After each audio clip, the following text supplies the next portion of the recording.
My family made me host every holiday gathering for years, so this time I left without a word and let them plan the entire party themselves. I'm a 32-year-old guy, and for the past 5 years, I've been the one hosting every single holiday for my family.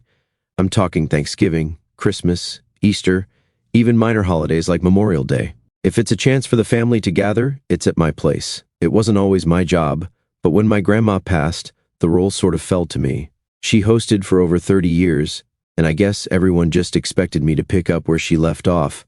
I live alone in a house with a big living room and a dining area that's perfect for hosting.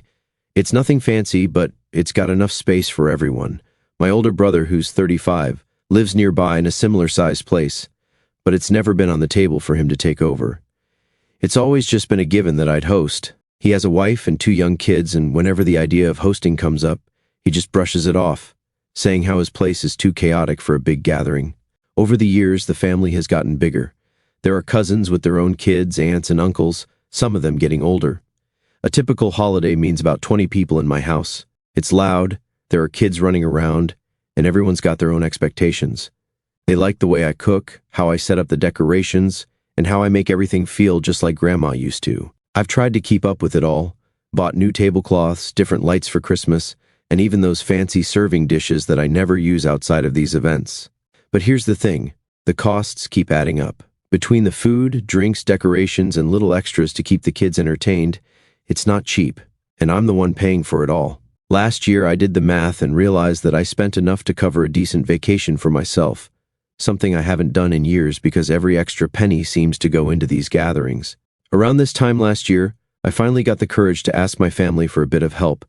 Nothing crazy, just suggested that maybe everyone could chip in a little for the food or bring a side dish. I brought it up after dinner one night, thinking it would be a casual conversation. Instead, the room went dead silent. Everyone just stared at me like I'd broken some unspoken rule. My mom quickly changed the subject. My brother made a joke about me being Mr. Moneybags, and that was it. Next thing I knew, I was still footing the bill while they brought store-bought desserts and called it a contribution. The last Thanksgiving was kind of my breaking point. The whole family was over, eating and drinking and catching up, while I was running around, making sure the turkey didn't burn and the drinks stayed filled. The dishwasher decided to quit halfway through the night, and by the time everyone left, I was stuck hand-washing dishes until nearly 2 in the morning. Meanwhile, my family left early, saying how tired they were, without a second thought to the mess they left behind.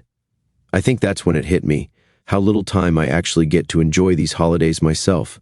For my family, it's a chance to relax, to sit back and enjoy a home-cooked meal in a familiar place.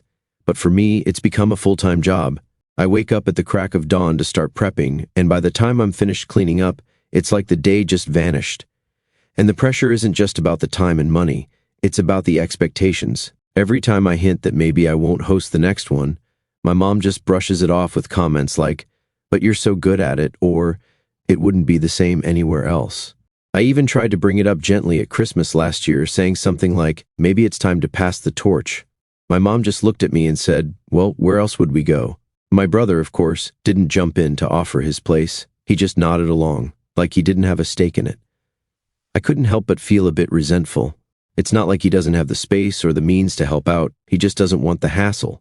And meanwhile, I'm left juggling credit card debt because I keep trying to make each holiday special. I've been putting off having a serious talk with them, mostly because I'm worried about how they'll react. My parents are very traditional, and I know they'd be disappointed if I stopped hosting. They'd see it as me turning my back on the family legacy. But it's not just about the money or the work anymore, it's the fact that I feel taken for granted. For years I've put up with it, telling myself that it's worth it to keep the family together. But lately, I'm starting to wonder if it's really worth the toll it's taking on me. I used to love the holidays, but now I just dread them. I dread the planning, the cooking, the cleaning, and the feeling of being overlooked. It's not a good place to be, and I know that if I don't make a change soon, I'm going to end up resenting my family even more. So, here I am, debating how to break the news to them that I need a break. I know it's going to cause drama. My family doesn't handle change well. But for the first time, I feel like I need to put myself first, even if it means rocking the boat. I just hope they understand, or at least try to, before it's too late. I decided to rip off the Band-Aid. I invited my parents and my brother over for brunch at my place. Figured it would be easier to explain everything in person without distractions. I went all out with the food. eggs, bacon, fresh fruit, the whole 9 yards. The mood was light when they arrived. My dad started talking about his golf game, my mom was asking about my neighbor's new dog, and my brother was busy scrolling through his phone while his kids played in the corner. It felt like a typical Sunday morning. Once everyone had eaten, I figured it was as good a time as any. I cleared my throat and told them that I needed to talk about the holidays this year. As soon as I brought it up, my mom's smile faded, and my brother stopped scrolling. My dad kept eating, but I could see the curiosity in his eyes.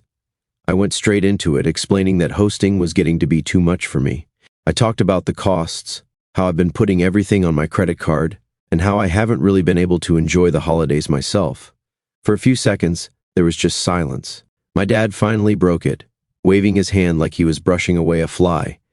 He said something about how it wasn't a big deal and that the family could pitch in a little more this year, but he didn't really seem to get it. I tried to explain that it wasn't just the money, it was the time and effort too. I reminded them about the dishwasher breaking last Thanksgiving, how I'd been stuck doing dishes while everyone else was relaxing.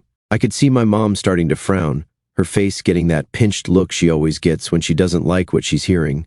My mom jumped in, talking about how my grandmother had hosted every year without ever complaining, how it kept the family close. She brought up memories of my grandma's old house, how it had always felt like home, and how she thought I'd been doing a great job continuing that tradition. I just nodded along at first, but I tried to tell her that things were different now. Grandma didn't have to host 20 people while balancing a full-time job, and the costs back then weren't what they are now. My brother didn't seem interested in the details. He just shrugged, like he couldn't see why it was such a big deal. He made a comment about how we'd figure it out, but he didn't offer any ideas or solutions. It was the same old story, no responsibility on him, just expectations that I'd keep doing what I always did. I could feel my frustration growing, but I kept my tone calm. I brought up the idea that maybe he and his wife could host this year. He immediately deflected, saying that, with the kids, their place just wasn't suitable for hosting a big family event. It was almost like he'd prepared the excuse in advance. Then my mom shifted tactics. She started talking about how much the kids looked forward to Christmas at my place, how they'd be disappointed if they couldn't have it there. It was subtle, but I could feel the pressure behind her words. She talked about the way the kids' eyes light up when they see my decorations and how much they love the little traditions I'd kept alive. I bit my tongue for a moment, letting her finish, but I knew I couldn't back down this time. I repeated that I needed a break and suggested that maybe we could start rotating the hosting duties. I tried to keep things as gentle as possible, but I could tell they weren't happy. My brother mumbled something under his breath about how some people just aren't as generous as others. I didn't respond, but it stung. He didn't have to say it out loud for me to know what he meant. By that point, the mood was completely different from when we'd started. My dad was looking annoyed, my mom was staring down at her coffee cup, and my brother just seemed irritated. It wasn't exactly the supportive conversation I'd hoped for. I cleared the plates and tried to keep things moving, but the energy was off. My parents didn't stay long after that, saying they had errands to run. My brother left with barely a goodbye, and the brunch just kind of fizzled out. Later that evening, my phone buzzed with a long text from my mom. She went on about how much the holidays meant to the family, how it was important to keep traditions alive, and how she hoped I'd reconsider. I could almost hear her voice as I read it, the same tone she'd used when I'd gotten into trouble as a kid. It was all about the family and how much they'd miss spending time together if I backed out. I ended up calling a few friends after that, just to get it off my chest. They were a lot more understanding than my family had been. They told me I wasn't being unreasonable, that it made sense to want a break after so many years. It felt good to have someone on my side for once, even if it wasn't my family. One of my friends suggested I post about it on Reddit, so I did. I wrote out the whole situation on one of those family drama subreddits, trying to keep it anonymous. The response was overwhelming. Hundreds of comments poured in, with people telling me to stick to my guns, that it wasn't fair for my family to expect so much from me without pitching in. Some people shared their own stories about similar situations, and it made me feel a little less alone. There were a few comments calling me selfish, but for the most part, people seemed to understand where I was coming from. By the end of the night, I felt a little more confident about my decision. I knew it wouldn't be easy, and I knew there would be more drama to come, but I wasn't going to back down this time. I realized that if I kept letting them push me around, nothing would ever change. I just had to hope that they'd eventually come around, even if it meant some tension along the way. Not long after that brunch, I started hearing whispers. My cousin, who's 29, reached out to me on a Wednesday night, out of the blue. We've always been on good terms, but we don't usually chat outside of family gatherings, so when I saw her name pop up on my phone, I figured something was up. She told me she'd been talking to my brother and his wife, and apparently, they weren't happy about my decision to step back from hosting. She said they'd been telling other relatives that I was being selfish for refusing to keep up the tradition. According to them, I was the one breaking the family apart. She didn't sugarcoat it. She told me straight up that they were painting me as the bad guy, the one causing all this unnecessary drama. It stung. I hadn't expected my brother to take it that far, but I guess he felt like he needed to win some points with the rest of the family. And then came the family group chat drama.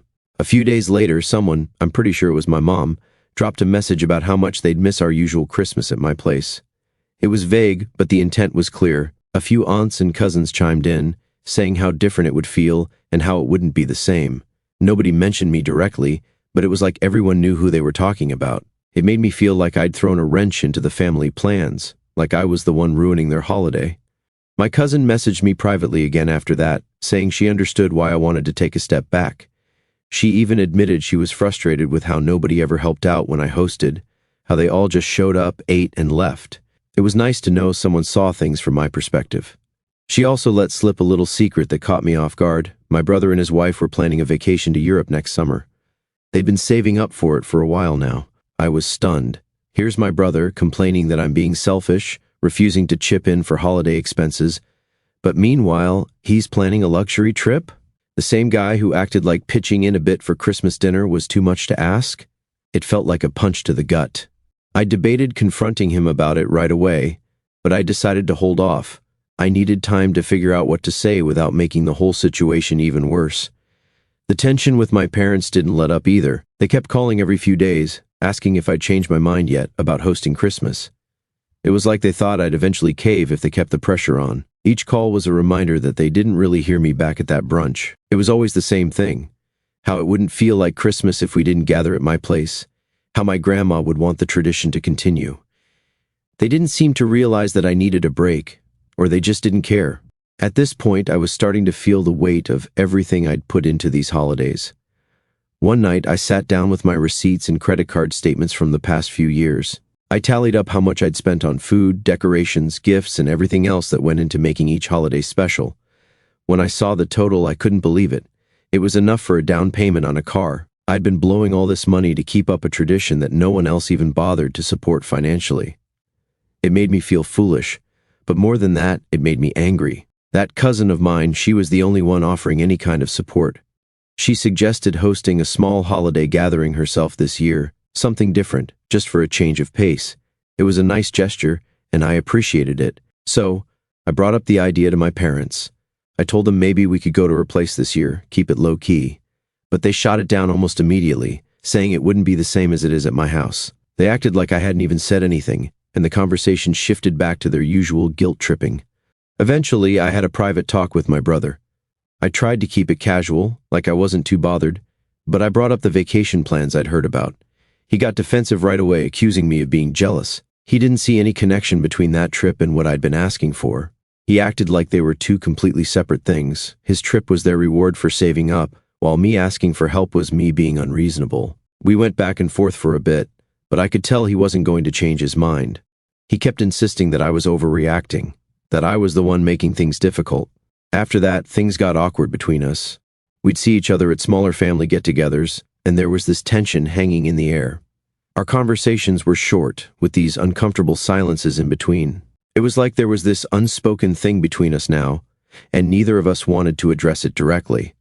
In front of the rest of the family, my parents picked up on the weirdness, but they didn't ask questions. I think they figured it had to do with me refusing to host. As the weeks went on, I felt more and more drained. It was exhausting trying to defend my decision over and over again. Every time the holidays came up, it turned into a fight or a guilt trip, and I was tired of feeling like I was constantly on the defensive. But even with all the pressure, I knew I couldn't back down now. I'd come this far, and if I gave in, I'd end up right back where I started. I just kept hoping that eventually they'd understand, or at least accept that I wasn't going to change my mind. A few days after that tense conversation with my brother, I thought things might finally settle down. I was wrong. One Saturday afternoon, I was lounging on my couch, catching up on a TV show, when I heard a knock on my front door. When I opened it, there stood my parents. They hadn't called or texted to say they were coming over, which wasn't normal for them. My mom had that look she gets when she's on a mission. and my dad was standing just behind her, arms crossed. They walked into the living room without waiting for an invitation, and I had a feeling I knew where this was going. My mom glanced around at the place, as if looking for signs of the usual holiday prep that wasn't happening this year. My dad just gestured for me to sit down. They started talking about how they needed to have a heart-to-heart with me, how this was all about family traditions and keeping everyone close. My mom started in on how much it meant to her that I kept up what Grandma had done all those years. She brought up childhood memories, how my grandma would put up her Christmas village, how the whole family would squeeze into her little living room for dinner. She even pulled out some old photos, like she thought showing me pictures of past holidays would change my mind. At first, I just sat there listening, trying to keep the peace. I knew how much this stuff meant to her, but as she kept going, I felt more and more cornered. She wasn't just reminiscing, she was trying to make me feel guilty for even thinking about changing things. My dad was leaning in, nodding along with every word, backing her up. They were treating this like some intervention, like I needed to be convinced that stepping back from hosting was a mistake. Then my dad jumped in with his own twist. He said that if I wasn't willing to host this year, then maybe the family just shouldn't celebrate Christmas at all. He kept saying that if the family couldn't be together at my place, then what was the point? It felt like he was giving me some kind of ultimatum, and I could tell he expected me to cave. But instead, I felt something snap. I'd been holding back for weeks, listening to all the comments and pressure, but this time, I couldn't just nod and go along with it. I cut him off, my voice louder than I intended, and told them I was done being treated like the family's personal holiday planner. I said I was tired of feeling like I was just a host, not a part of the family. My parents just stared at me, wide-eyed. They definitely hadn't expected me to push back like that. My mom looked shocked, like she couldn't believe I was actually standing up to them. My dad's jaw tightened, and I could tell he was about to jump in with something else, but I wasn't done. I told them that I needed a break, and that I wasn't going to change my mind, no matter how much they tried to guilt me into it. That's when my mom's eyes welled up with tears. She started talking about how she felt like the family was falling apart, and how she couldn't believe I would let that happen. She kept saying things like, "I thought you cared about keeping us all together," and I could hear the accusation behind her words. My dad just shook his head, like he couldn't believe what he was hearing. I got up, went over to the side table, and grabbed the folder where I'd been keeping all my receipts and credit card statements from past holidays. I laid them out on the coffee table in front of them, pointing out the costs for food, drinks, decorations, everything that had gone into making those holiday gatherings happen. For a moment, they both went quiet, staring at the numbers. My mom's tears stopped, and my dad looked genuinely speechless. But it didn't last. My dad brushed off the receipts, saying that the money wasn't the real issue here. He accused me of being self-centered for focusing on the financial side of things instead of the emotional aspect of family gatherings. He said I was making this all about myself, and not thinking about what it meant to everyone else. I wasn't backing down this time, though. I told him that if keeping these traditions alive was so important, then maybe the rest of the family should be willing to take turns hosting, or at least contribute more. I wasn't asking for much, just a little bit of fairness. But I could see from their faces that they weren't interested in fairness. They just wanted me to go back to how things were before. My dad stood up, shaking his head, and said something about how I'd regret this when I was spending Christmas alone. My mom was still sniffling, but got up too, wiping her eyes with a tissue she pulled from her purse. They headed for the door without saying much else. I watched them leave, feeling a weird mix of relief and sadness as they drove away. Part of me knew that this might have changed things between us for good. That night, I ended up posting another update on Reddit. I wrote out what had happened, how they'd shown up out of nowhere, how the conversation had gone off the rails. I didn't expect much, but the response was overwhelming again. People told me I was doing the right thing, that I needed to stand my ground. They shared their own stories about dealing with family expectations, and it helped to know I wasn't the only one going through this kind of mess. Seeing those comments made me feel like I wasn't losing my mind, like maybe I wasn't the villain in this story after all. I don't know where things are going to go from here with my parents, but I'm more sure than ever that I made the right call. Maybe this Christmas will be different, maybe it'll be quieter, but at least it'll be on my own terms. I was set on having a quiet Christmas this year, just me, a stack of movies, and some takeout from my favorite Chinese place. After everything that had gone down with my parents, I figured a peaceful day by myself would be better than dealing with more drama. I wasn't planning on reaching out to anyone, and honestly, I didn't expect anyone to reach out to me either. My parents had made it clear that if I wasn't hosting, they wouldn't be celebrating. I figured they'd stay true to their word. On Christmas Eve, I settled in with a plate of dumplings when my phone buzzed with a text. It was from my cousin, the one who'd been on my side throughout all of this. She told me she was hosting a small holiday dinner at her place and asked if I wanted to join. It wasn't going to be a big production, just her kids, and a few of our other cousins. She promised it would be super low-key and everyone would bring something. At first, I hesitated. I'd gotten used to the idea of spending the holiday alone, and I wasn't sure I wanted to risk stepping back into family drama, even on a smaller scale. But she insisted, saying it wouldn't be the same without me, and I realized that I really didn't want to spend Christmas completely alone. So, I texted back and told her I'd be there.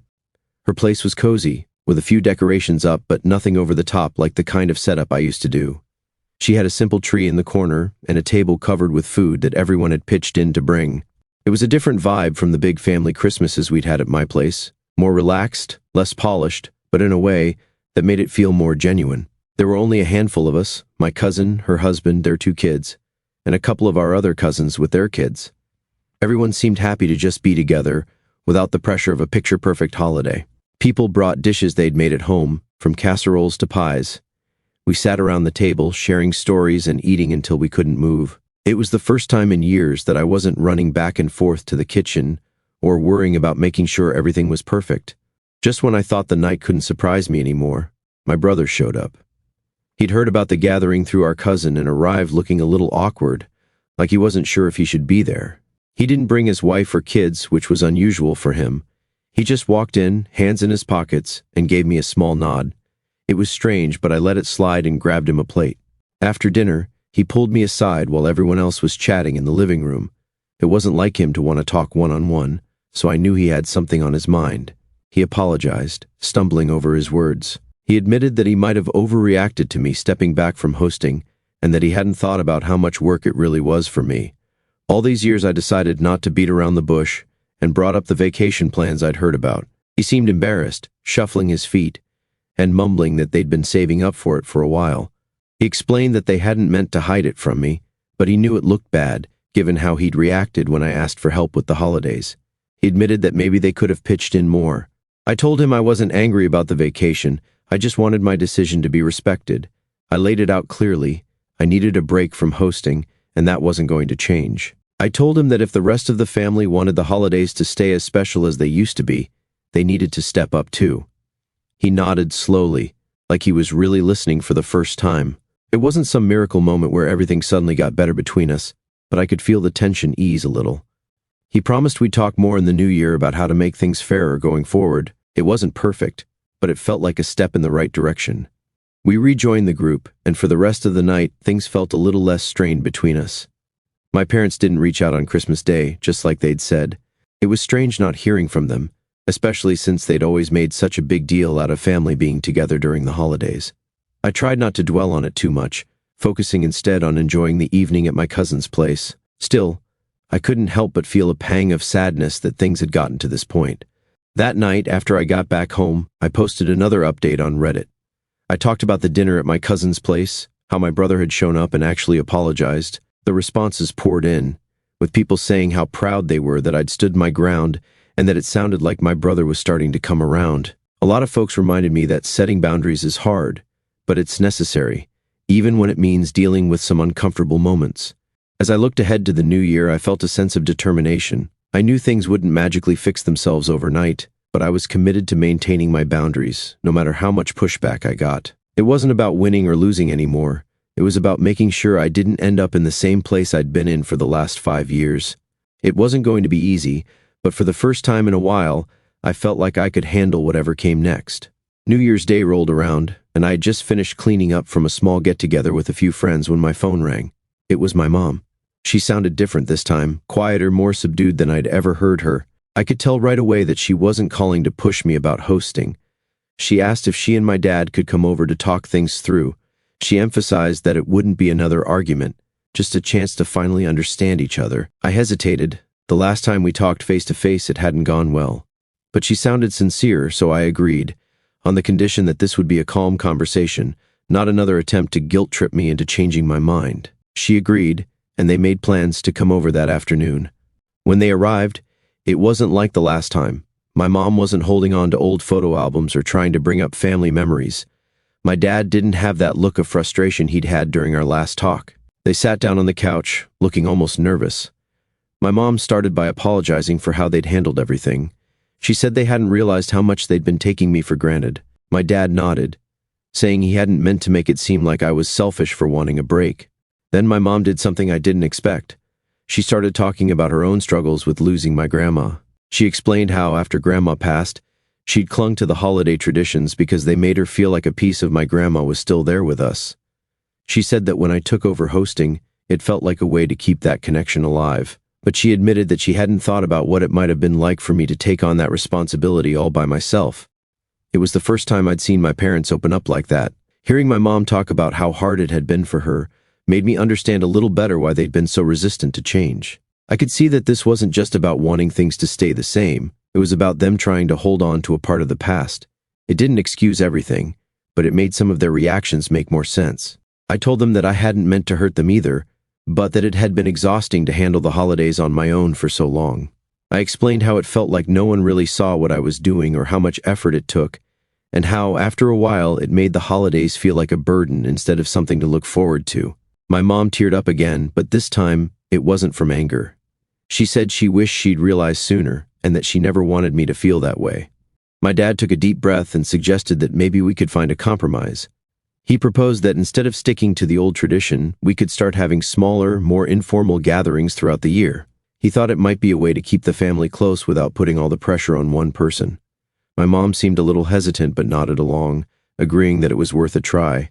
In the middle of this, my phone buzzed with a text from my brother. He'd heard from our mom that they were at my place and wanted to join the conversation virtually. He offered to host a family barbecue this summer as a way to start spreading out the hosting duties. It wasn't a holiday, but it was a first step, and I could tell he was making an effort. It felt like maybe we were all starting to get on the same page. We talked about how to handle future holidays, agreeing that everyone would pitch in more, even if it meant doing things differently than we had before. My parents looked a little disappointed when I reiterated that I wouldn't be hosting every holiday anymore, but they didn't push back this time. They seemed to understand that I needed things to change if I was going to enjoy the holidays again. After they left, I felt a strange mix of relief and uncertainty. I was glad we'd had the talk and that they'd apologized, but I knew that change wouldn't come easy for them. It was one thing to agree in the moment, but another to follow through when the next holiday rolled around. Still, it felt like progress, and that was more than I'd expected after how things had gone before. That night, I posted one final update on Reddit, sharing how the conversation had gone. I thanked everyone for their support and for giving me the courage to stand my ground. The responses were overwhelming again. People told me they were glad to see things moving in a better direction and that it sounded like I'd managed to reach a middle ground. Some even shared their own stories of difficult talks with family, reminding me that these things take time. As I looked ahead to the new year, I knew I'd still have to navigate some tricky family dynamics, but I felt like I was on more solid ground, like I wasn't just being pushed around by expectations anymore. Maybe this next chapter with my family wouldn't be perfect, but at least it felt like we were finally starting to understand each other. And for the first time in a long time, I felt like I could actually look forward to what came next.